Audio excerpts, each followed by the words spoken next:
সূর্যের মাত্রাতিরিক্ত তেজে গায়ের চামড়া ঝলসে যাচ্ছে। জলপ্রপাতের মতো ঘাম ঝরছে শরীর থেকে। বারবার ওড়না দিয়ে সেই ঘাম মুছতে মুছতে ক্লান্ত অবসন্ন রাত্রি এবার হাল ছেড়ে রিকশার পেছনের অংশে কাত করে মাথা এলিয়ে দিল। হুট তোলা, তবু গরম কমেনি একরত্তিও। মুখ হাঁ করে খেই হারানো উল্টাপাল্টা শ্বাস ছাড়ল রাত্রি। মাথাটা কেমন ঝিমঝিম করছে। নিভু নিভু চোখের পাপড়ি খুলে রাখা বড় দায়। ভাঙা রাস্তায় ঠাঁই না পেয়ে পুরো রিকশা বারবার ঝাঁকি দিচ্ছে। শরীরের নরম হাড়গুলো যেন চোরমার হয়ে যাচ্ছে। কি অসহ্য অনুভূতি। সকালে গোসল করেই বেরিয়েছিল, এখন ঘেমে নিয়ে মনে হচ্ছে আবারও এক ছুটে গা ভিজিয়ে আসতে। কিন্তু উপায় নেই, যাচ্ছে টিউশনি করাতে। স্টুডেন্টের পরীক্ষা সামনে। স্টুডেন্টের মা কড়াভাবে বলে দিয়েছেন এ মাসে একদিনও যাতে ছুটি না যায়, গেলেও হিসেব করে বেতন কেটে রাখা হবে। সুতরাং না যেয়ে উপায় নেই। যানবাহনের তীব্র হর্নে গা গোলাচ্ছে। চোখ বুঝেই রাত্রি বুঝতে পারল শরীরটা বেশ খারাপের দিকে যাচ্ছে। অসুস্থ হয়ে লুটিয়ে পড়ছে ধীরগতিতে। গাড়ি আটকে আছে জ্যামে, তবুও যেন প্রশান্তিময় মুগ্ধতার ছোঁয়া ড্রাইভিং সিটে বসা নিভ্রাণের নয়ন জুড়ে। কাঁচের গ্লাসের ভেতর দিয়ে দিনের আলোয় ঘেমে নিয়ে একাকার হওয়া তার রাতকেই দেখে যাচ্ছে সে। মেয়েটার ক্লান্ত হয়ে নেতিয়ে পড়াটাও যেন স্নিগ্ধতায় ঘেরা। গলার ঘামে সিক্ত হয়ে আলগোছে লেপ্টে থাকা চুলও যেন উপহাস করছে নিভ্রাণকে। আনমনেই হাসল সে। চুলগুলোও তার থেকে ঢের ভাগ্যবান। অন্তত মেয়েটাকে ছুঁয়ে তো দিতে পারে। তার তো এতেও ঘোর বাধা বিপত্তি। হঠাৎই চকিতে চোখ মেলল রাত্রি। এভাবে জ্যামে বসে থাকলে আর পৌঁছানো লাগবে না। ব্যাপারটা মস্তিষ্কে খেলে যেতেই দ্রুত ব্যাগ থেকে টাকা বের করল। ঘাড় উঁচিয়ে সামনের গাড়ির অবস্থানগুলো দেখে নিয়ে হতাশ ভঙ্গিমায় বলল, চাচা টাকাটা রাখেন, আমি এখানেই নেমে যাব। মধ্যবয়স্ক রিকশা চালক লোকটা ঘাড় ঘোরালেন। মেয়েটা তার ছোট মেয়ের মতো দেখতে। কি অপার মায়া সরল চোখ দুটিতে, নিদারুণ ক্লান্তি গলার স্বরে। রাত্রির বাড়িয়ে রাখা টাকাটা হাতে নিলেন না। স্নেহমাখা কণ্ঠে বলে উঠলেন, তুমি হাইটা যাইতে পারবা মা? বসো, একটু পরে জ্যাম সাইরা দিবনে। রাত্রি মলিন হাসল। পৃথিবীতে খারাপ মানুষের ভাজে ভাজে এক দুটো প্রচণ্ড ভালো মানুষেরাও লুকিয়ে থাকে। টাকাটা আরও একটু এগিয়ে সে বলল, আমার দেরি হয়ে যাবে চাচা, জ্যাম কখন না কখন ছাড়ে ঠিক নেই। রিকশা চালক লোকটা ঠোঁট এলিয়ে স্নেহার্দ্র হাসলেন। টাকাটা নিয়ে পকেটে ঢোকালেন। রাত্রি কাঁধের ব্যাগটা ঠিকঠাক করে নামার জন্য এক পা বাড়াতেই মাথাটা প্রচণ্ডভাবে চক্কর দিয়ে উঠল। নিমিষেই চোখ মুখ অন্ধকার কালো আধারে ছেয়ে গেল। চোখ বন্ধ অবস্থায় তাল হারিয়ে ফেলল রাত্রি। পরনের জর্জেটের জামার হাতাটা বাজেভাবে ছিঁড়ে গেল রিকশার বেরিয়ে থাকা পেরেকের সাথে লেগে। পাতলা চামড়া ভেদ করে বাহু থেকে রক্ত গড়িয়ে গেল। কোনো মতে দুপা মাটিতে নামালেও ভারসাম্য বজায় রাখতে পারল না রাত্রি। রিকশাওয়ালা চাচা দ্রুত এক হাত ধরল, লাভ হলো না। দুর্বল শরীর ভার ছেড়ে দিয়েছে। রাস্তায় বসে পড়ার আগেই শক্তপোক্ত হাতের বাঁধন তাকে বাঁচিয়ে নিল। চেনা মানুষটার বাহুবন্দিতে জায়গা পেতেই মস্তিষ্কের উথাল পাথাল থেমে গেল। খুব আরামে নিশ্চিন্তে বুকটায় মাথা এলিয়ে দিল সে। নিভ্রাণের বুক বিদ্যুৎ বেগে লাফাচ্ছে। বুকের ধুকপোকানিটা স্পষ্ট, কণ্ঠ কাঁপছে। রাত রাত চোখ খুলুন, হঠাৎ কি হলো রাত? রাত্রির মনটা কেঁদে উঠল। এত অস্থিরতায় ভরপুর ভয়ার্থ কণ্ঠের ডাকটা শুধু তার জন্য ডাকা হচ্ছে? তার জন্যও কেউ চিন্তিত? পরক্ষণেই সীমাহীন স্নিগ্ধতায় আবার হেসেও উঠল। লোকটা এখনও ডাকছে, সেই একই উৎকণ্ঠা নিয়ে। নিভ্রাণের অস্বাভাবিক হৃদকম্পন কানে আঘাত করছে। পুরুষালী হাত জোড়া যে জড়িয়ে ধরার কৌশলে খুব শব্দপূর্ণে বাহুর ছেঁড়া অংশটা ঢেকে রেখেছে তা বুঝতেও বেগ পেতে হলো না রাত্রির। মনে মনে আরও এক চোট লোকটাকে অনুভব করে খুব হালকা তেজহীন স্বরে সে বলল, ঠিক আছে আমি, শান্ত হন। রাত্রির কণ্ঠ কানে আসতেই বুক ভরে শ্বাস নেয় নিভ্রাণ। এতক্ষণ এগুলো ভেতরেই আটকে ছিল। আশেপাশে মানুষ জমে গেছে। নিভ্রাণ রাত্রিকে আরও একটু জড়িয়ে নিয়ে তাদের উদ্দেশ্যে বলল, আমার পরিচিত উনি, আপনারা অযথা ভিড় করবেন না, আমি নিয়ে যাচ্ছি ওনাকে। লোকজন চলে গেল। রিকশা চালক চাচা এতক্ষণ কিছু না বললেও এবার সে মুখ খুলল। নিভ্রাণকে তীক্ষ্ণ নজরে দেখে নিতে নিতে বলল, আন্নে আসলেই চিনেন তো নাকি? নিভ্রাণ এক হাঁটু গেড়ে রাস্তায় বসা, রাত্রির হালকা গোলাপি রঙের সালোয়ার কামিজ ধুলোয় মাখামাখি। নিভ্রাণ ধীরে ধীরে তার ব্যাগটা কাঁধ থেকে নামিয়ে এক হাতে ধরল, অপর হাত তখনও আবৃত রাত্রির দৃশ্যমান বাহু। রিক্সা চালক চাচার দিকে না তাকিয়েই সে বলল, আপনার ওকে দেখে কি মনে হচ্ছে চাচা? রিক্সা চালক গভীর দৃষ্টিতে দেখলেন মেয়েটা যেভাবে ছেলেটার বুকে মাথা রাখছে, আবার এক হাতে পিঠ জড়িয়ে ধরেছে। এটা দেখে আর সন্দেহ করার অবকাশ নেই। দাঁতের পাটি বের করে হাসল সে, বলল, মনে হইতাছে চিনেন। নিভ্রাণ উত্তরে হালকা ঠোঁট এলালো। রাত্রির দিকে মাথা নামিয়ে নরম গলায় বলল, রাত, দেখি তো ছাড়ুন, এভাবে রাস্তায় বসে থাকলে হবে নাকি? রাত্রি টলমলে মাথা তুলল, বাহুটা জ্বলছে। আলতো করে নিভ্রাণের পিঠ থেকে হাত সরালো সে। মাথা এখনও ভার ভার লাগছে। নিভ্রাণ একটু উঠল, রাত্রির ব্যাগটা এক হাতের কনুয়ে ঝুলিয়ে নিতেই রাত্রি কাতর কণ্ঠে বলল, আমাকে একটু ধরে ওঠান প্লিজ, একা পারছি না। বলেই কোনো মতে হাত বাড়িয়ে দিল সে। নিভ্রাণ হাত ধরল না, বরং এক মুহূর্ত বিলম্ব না করে রাত্রিকে পাচাকোলা করে কোলে তুলে নিল। থতমত খেয়ে গেল রাত্রি। জোর গলায় কিছু বলার মতো শক্তি অবশিষ্ট নেই। উপায় না পেয়ে আলতো করে নিভ্রাণের গলা জড়িয়ে ধরল সে। নিভ্রাণ তাকে দ্রুত গাড়ির পেছনের সিটে নিয়ে বসালো, তারপর দরজা আটকে ড্রাইভিং সিটে বসলো। দ্রুত গাড়ি সাইড করে রেখে সামনের ড্রয়ার থেকে পানি আর ফার্স্ট এইড বক্স নিয়ে এসি বাড়িয়ে দিয়ে আবারও পিছনে ফিরে এলো। গাড়ির ভিতর এমনিও ঠান্ডা ছিল, এখন তা আরও তীব্র হয়েছে। নিভ্রাণ রাত্রিকে টেনে নিল বুকে। মাথায় হাত বোলাতে বোলাতে মুখের সামনে পানির বোতল ধরে শক্ত স্বরে বলল, হাঁ করুন, পানি খান। রাত্রি বাধ্য মেয়ের মতো মুখ খুলল। নিভ্রাণ অনেকগুলো পানি খাইয়ে নিজ হাতে ঠোঁট মুছিয়ে দিল। লোকটা রেগে আছে খুব, আচার আচরণে বোঝা যাচ্ছে। কিছু করার আগে রাত্রির অনুমতি নিচ্ছে না, মানে সে বেশ ভালোই খেপেছে। ভালো লাগছে? রাত্রি মৃদুভাবে উপর নিচে মাথা নাড়ালো।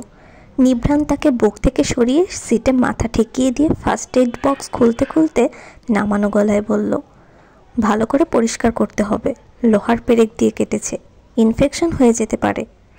এটুকু বলে থামল সে। রক্তাক্ত বাহুর দিকে একবার তাকিয়ে নিয়ে চোখ সরিয়ে নিল। অতঃপর তুলায় স্যাবলন লাগাতে লাগাতে বলল, জামা নামান। রাত্রি চমকে উঠল। কাঁধ থেকে জামা না নামালে ব্যান্ডেজ করা অসম্ভব, তবু নিভ্রাণের সামনে এমন নির্লজ্জের মতো কাপড় নামিয়ে দেওয়াটা কেমন যেন। স্বাভাবিকতই আপত্তি করল সে। হাত এগিয়ে বলল, আমি পারবো, আমাকে দিন। নিভ্রাণ নির্বিকার ভঙ্গিতে তাকালো। কিছুক্ষণ চেয়ে থেকে আচমকাই খচ করে রাত্রির পিছনের চেনটা খুলে দিয়ে তুলোটা হাতে ধরিয়ে বলল, করুন। রাত্রির বলতে হলো না। নিভ্রাণ নিচে থেকেই মুখ ঘুরিয়ে দৃষ্টি বাইরের দিকে রাখল। অস্বস্তি কাটিয়ে জামা নামালো রাত্রি।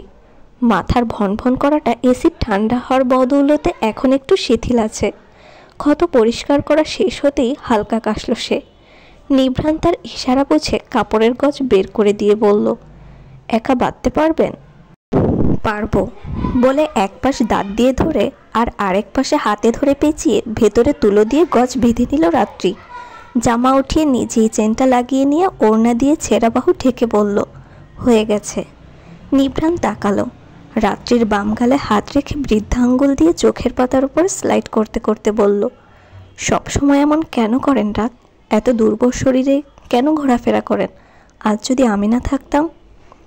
রাত্রি উত্তর দিল না, অপরাধীর মতো চুপ করে রইল। নিভ্রাণ হাত সরিয়ে ফার্স্ট এইড বক্স গুছিয়ে নিল। ড্রাইভিং সিটে বসার জন্য বেরোতে নিলেই রাত্রি তার হাতের কবজি চেপে ধরে বলল, শুনেন। মুচকি হাসি ফুটে উঠল ঠোঁটের কোণ ঘেঁষে। সমস্ত রাগ নেমে গেছে নিমিষেই। এই ডাকটা, এই হাত ধরাটা, না, এরপর আর রাগ ধরে রাখার উপায় নেই।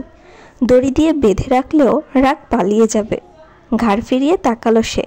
রাত্রি মিনমিনে গলায় বলল, আমি এক জায়গায় পড়াতে যাচ্ছিলাম, খুব জরুরি। নিভ্রাণ হতাশ শ্বাস ছাড়ল। এই মেয়েকে বুঝিয়ে লাভ নেই, কোনো লাভ নেই। এই মেয়ে কথা শোনার মেয়ে না, চরম অবাধ্য। উপরন্ত রাত্রির ছোট মুখটার দিকে তাকিয়ে গলার আওয়াজ বাড়াতে পারল না সে। শান্ত স্বরে বলল, অ্যাড্রেস বলুন, পৌঁছে দিচ্ছি। কালো সন্ধ্যার শেষ অধ্যায়ের পরিসমাপ্তি। ঘড়ি অনুযায়ী এই সময়টাকে রাত্রিকাল বলে। প্রকৃতি জুড়ে থমকে থাকা বাতাস, আকাশে ঘনীভূত সাদা লম্বা মেঘ উড়ে বেড়াচ্ছে। মেঘকন্যা বোধহয় ধরিত্রী মাতার গায়ে বৃষ্টি নামানোর অনুমতি চাইছে দুহাত জোর করে। নিভ্রাণ ড্রাইভ করছিল, গাড়ির ভিতর হলদে লাইটের ছায়া। রাত্রি চুপটি করে বসে আছে। সারাটা দিন নিভ্রাণ তাকে এখান থেকে ওখানে নিয়ে গেছে, শুধু একা ছাড়বে না কোনো মতেই। এখন বাড়ি ফেরার শেষ যাত্রা চলছে। জানালা খোলা, ঠান্ডা বাতাসে এসির প্রয়োজন একেবারেই নগণ্য। রাত্রি তিরিক্ষ মেজাজে বলল, আপনি শুধু শুধু কাজকর্ম বাদ দিয়ে পুরো দিনটা নষ্ট করলেন। আপনি সাথে থাকলে বছরের 365 দিনও নষ্ট করতে এক পায়ে রাজি। নিভ্রাণের উত্তর যেন তৈরি করা ছিল। রাত্রি হেসে ফেলল, অস্পষ্ট স্বরে বলল, পাগল আপনি? নিভ্রাণও তাল মেলালো, হয়ে গেছি বোধ হয়। রাস্তার জ্যামের সাথে না পেরে গাড়ি ঘোরানো হয়েছে। উল্টো পথে দেরি হলেও গাড়ি চালানোতে বেশ আরাম। বাধাহীন স্পিডে ফাঁকা রাস্তায় নিয়মহীন ড্রাইভিং। এই রাস্তাটা একদম নির্জন, জনমানব শূন্য। ঝড়ো বাতাস শুরু হবে হবে ভাব হতেই নিজের পাশের জানালার কাজ উঠিয়ে দিল রাত্রি। সেকেন্ড না পেরোতেই শহর উড়িয়ে ঝড়ো হাওয়ার আগমন। বৃষ্টির ঝিরিঝিরি ফোঁটাগুলোও যেন উড়ে যাচ্ছে, ধুলোয় সামনেটা আচ্ছাদিত। নিভ্রাণ জানালা দিয়ে মুখ একটু এগিয়ে নাকে মুখে ঠান্ডা বাতাস মাখছে। মাথার চুল উড়ে যাচ্ছে পেছনের দিকে। রাত্রি তার বাহুর শার্ট টেনে ধরল, বিরক্তিকর কণ্ঠে বলল, কি করেন, কাজ লাগান, জোরে বৃষ্টি নেমে যাবে। নিভ্রাণ ছ্যাদ করে উঠল, ভরাট গলায় ধমকের সুরে বলল, আপনার এই বৃষ্টি বিদ্বেষী স্বভাব আমার মোটেও পছন্দ নয় রাত। আমি বৃষ্টি বিদ্বেষী না। রাতের অবাক কণ্ঠের চটপট উত্তর। ঘাড় ফিরিয়ে এক পলক তাকালো নিভ্রাণ। রাত্রির ফর্সা মুখের সর্বাঙ্গে চোখ বুলিয়ে মুহূর্তেই উজ্জ্বল হয়ে ওঠা চোখ জোড়া স্থির করে বলল, তবে চলুন, আজ ভিজব। নিভ্রাণের বলতে দেরি, কিন্তু বৃষ্টি নামতে দেরি হয় না। ঝরঝর শব্দে মেতে ওঠে প্রকৃতি। মাতাল বৃষ্টির ছটফটে আমেজ। দুপাশে বড় গাছওয়ালা রাস্তার ধারে কাঁচা মাটির ঘ্রাণে অদ্ভুত মাদকতা। নিভ্রাণকে সত্যি সত্যি সিট বেল্ট খুলতে দেখে ধরফড়িয়ে উঠল রাত্রি, বলল, পাগল হয়েছেন? নিভ্রাণ ততক্ষণে নিজের সিট বেল্ট খুলে রাত্রিরটা খোলায় মনোযোগ দিয়েছে। রাত্রির কথার পিঠে তার ভাবলেশহীন ভঙ্গি, পাগলই আমি। আপনি যে পাগলামি করুন, আমি নেই এসবে। রাত্রির কথাটাকে বিন্দুমাত্র পাত্তা না দিয়ে নিভ্রাণ বেরিয়ে পড়ল বৃষ্টি মাথায়। রাত্রি শক্ত হয়ে বসল, সে যাবে না। মাঝ রাস্তায় বৃষ্টিতে ভেজার কোনো মানে আছে? এ কেমন পাগল জুটল তার ভাগ্যে। গাড়ির এক পাশ থেকে অপর পাশে ঘুরে আসতে আসতেই কাক ভেজা হয়ে গেছে নিভ্রাণ। বৃষ্টির ফোঁটা অনবরত গড়িয়ে পড়ছে চোখ মুখ বেয়ে। গাড়ির দরজা খুলল সে। রাত্রির মোহিত চোখ নিভ্রাণের উজ্জ্বল শ্যামলার সিক্ত মুখশ্রীতে। নাকের ডগার বিন্দু পানিটা পড়ল কোলের উপর। শুকনো একটা ঢোক আপনা আপনি নেমে গেল গলা বেয়ে। কম্পিত চোখের পাতা নিষিদ্ধ একটা জায়গা থেকে সরিয়ে নিল রাত্রি। নিভ্রাণ অনুরোধ করল, আসুন না রাত, একবার অন্তত এভাবে ভিজে দেখুন, খারাপ লাগলে আর কখনো বলবো না। বলে নিজের ভেজা হাতটায় রাত্রির হাতটা মুঠোয় টেনে নিল। ঠোঁট কামড়ে ধরল রাত্রি। নিজের সাথে হার মেনে নেমে এলো নিভ্রাণের হাত ধরে। বৃষ্টি যেন এই রূপবতীর অপেক্ষাই ছিল। তার দেখা পেতেই সে তেজ বাড়িয়ে দিল। শুরু হলো ভারী বর্ষণ। সারা গা সেই পানির আলিঙ্গনে কুঁকড়ে গেলেও ভারী জাকাতলে পৃষ্ঠ হওয়া রাত্রির সুপ্ত চঞ্চল মনটা জেগে উঠল খুব নিভৃতে। দুহাতের আজলা সামনের দিকে মেলে বৃষ্টির পানি মুঠোবন্দি করতে করতে ধীরগতিতে চোখ বুঝল সে। নিভ্রাণ চেয়ে রইল একদৃষ্টে। মনে হচ্ছে এই অপরূপ দৃশ্যটা প্রাণ ভরে দেখতে না পারলে হয়তো তার পুরো জীবনটাই ব্যর্থতার কাতারে সামিল হবে। রাত্রি যখন চোখ খুলল তখন নিভ্রাণ শটান হয়ে শুয়ে আছে পিচঢালা রাস্তায়। চোখ দুটো একাধারে নিবন্ধ, ভেজা গায়ে স্পষ্ট হয়ে ওঠা রাত্রির মেয়েলি দেহের গড়নে। বৃষ্টির অবিশ্রাম আঘাতও সেই চোখ জোড়া বন্ধ করতে পারছে না। রাত্রি খেয়াল করল না সেই চাহনি। করলে হয়তো লজ্জায় মুচড়ে যেতে 2 মিনিটও লাগতো না। নিভ্রাণকে এভাবে শুয়ে থাকতে দেখে চোখ মুখ বিশ্রীভাবে কুঁচকে ফেলল সে। তাড়া দিল, এমা, এভাবে কেউ শুয়ে পড়ে নাকি? উঠুন, ময়লা লাগবে গায়ে। কপালে রাখা হাতটা সরালো নিভ্রাণ। আরও একটুক্ষণ রাত্রিকে অন্য চোখে দেখে নিয়ে আচমকাই তার হাতে সজোরে টান দিল। বেসামাল হয়ে ধপ করে নিভ্রাণের পাশ ঘেঁষে বসে পড়ল রাত্রি। কিছু বলার আগেই নিভ্রাণ মহাচ্ছন্ন গতিতে হাতের উল্টো পিঠ দিয়ে আলতো স্পর্শে ছুঁয়ে দিল গলার পাশটা। কেঁপে উঠল রাত্রি। কম্পমান ঠোঁটজোড়া একটার সাথে আরেকটা লেগে গিয়ে দ্বিগুণ হারে কম্পিত হতে লাগলো। নিভ্রাণ আবারও টান দিল। এক হাতের তালু রাস্তায় মেলে সেই তালুর উপর রাত্রি মাথা সযত্নে রাখল। রাত্রে আচমকাই নিস্তব্ধ। এ কি স্বর্গীয় সুখ! উপরে খোলা আকাশ, মাঝ রাস্তায় শুয়ে থাকা, সাথে মাথার পিছে এক ভরসাপূর্ণ হাত। আর কি চাই? চোখ বন্ধ করুন, একটু নিঃশব্দে অনুভব করুন এই মাতাল শব্দ, কাঁচামাটির গন্ধ, প্রকৃতির জলছন্দ। আপনি প্রেমে পড়তে বাধ্য রাত। নিভ্রাণের জড়ানো কণ্ঠ। রাত্রি চোখ বুঝল, মুখের উপর সরাসরি পানি পড়ছে।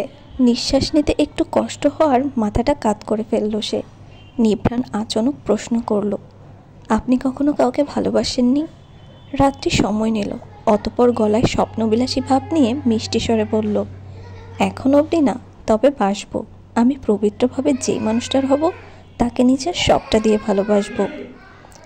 প্রেমের গন্ধে পরিপূর্ণ সতেজ প্রকৃতি। নিভ্রাণ রাত্রির উপর ঝুঁকে গেল, আঙুলের ভাঁজে আঙুল গলিয়ে নরম হাতটা চেপে ধরল রাস্তার সাথে। চমকে চোখ মেলল রাত্রি, ঘাড় সোজা করে তাকালো। এখন আর বৃষ্টির ফোঁটা তাকে ছুঁতে পারছে না। নিভ্রাণের মুখ তার মুখ বরাবর। রাত্রির বুক হাঁপড়ের মতো ওঠানামা করছে। ঘন থেকে ঘন হয়ে আসছে শ্বাস প্রশ্বাস। নিভ্রাণ আরও ঘনিষ্ঠে আসলো। রাত্রির কাঁধের পাশটায় উত্তপ্ত নিঃশ্বাসের বহর জড়িয়ে দিতে দিতে ফিসফিস করে বলল, এই বৃষ্টি সাক্ষী রইল, আপনি শুধু আমার হবেন রাত।